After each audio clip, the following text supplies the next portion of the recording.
2011 வந்து மெட்ராஸ் டாக்கீஸில் ஒரு அனௌன்ஸ்மெண்ட் வந்தது, கடல்னு ஒரு படம் பண்ணுறாங்கன்னு.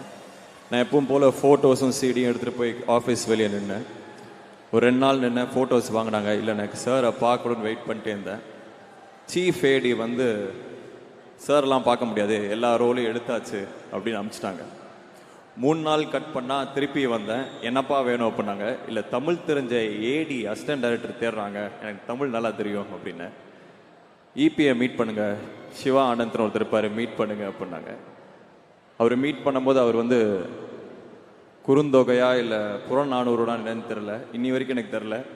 ஒன்று அழகாக ஒரு பாட்டு சொல்லி எதுலேருந்து வந்தது அப்படின்னு கேட்டார். தெரில சார் அப்படின்னேன்.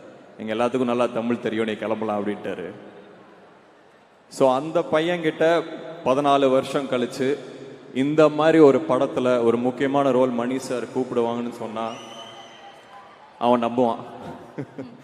ஏன்னா அவனுக்கு நம்பிக்கை மட்டும்தான் இருந்தது. எனக்கு மணி சார் அவ்வளோ பிடிக்கும், அவரோட படத்தில் இருக்கணுங்கிறது என்னோட கனவு. Thank you for calling me sir. It's truly an honour, it's a blessing, it's an honour. Thank you sir.